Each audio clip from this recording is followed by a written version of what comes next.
The Eastwick section of Philadelphia is down by the airport in the southern part of the city, and it became a part of the city back in the 50s and the 60s as a way of trying to provide, at that time, the largest urban development that was, I think, in the country at that time.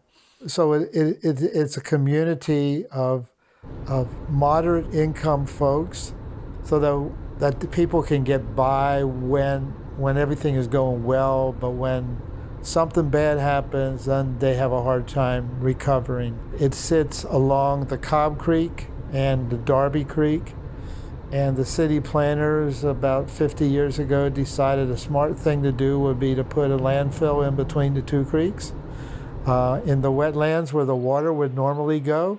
And so now you have a mountain of trash that is being cleaned up. And hopefully by the next 2 years that is going to be taken off the Superfund list, but it is one of the top 10 Superfund sites in the United States.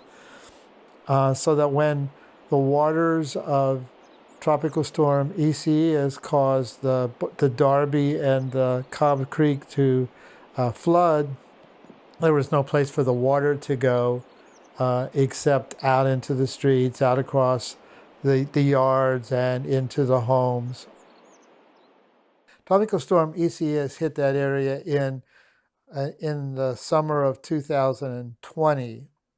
However, the damage across the region and across the Commonwealth was not enough to qualify for any federal assistance. So all help has to be local, because one of the things we say is that all disasters start and end in the local community.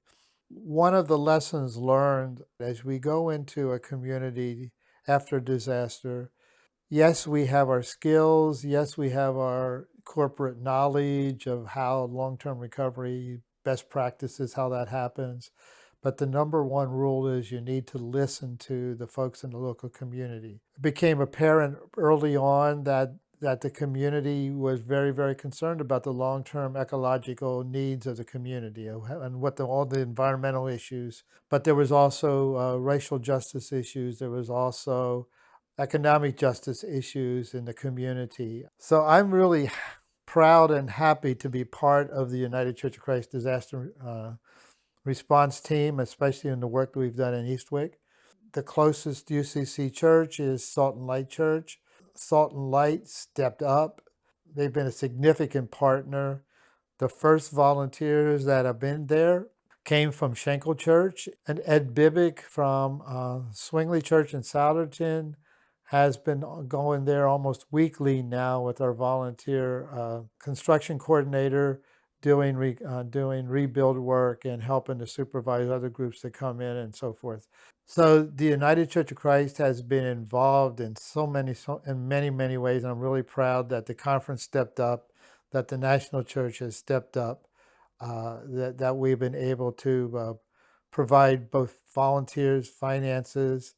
So where we are now, we're transitioning away from long-term recovery in the disaster mode to helping the community organize themselves to finish what work needs to be done.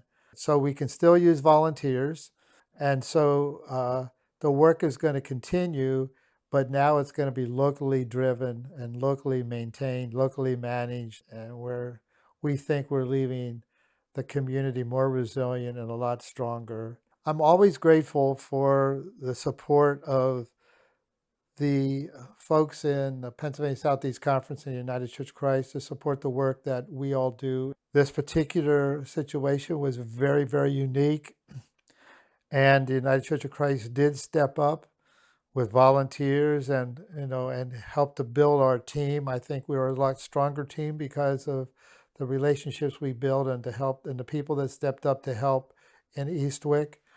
And it also shows that we can work on environmental issues, disaster issues, economic issues, racial issues together to form a more resilient community in the places where we have churches and those places where we don't.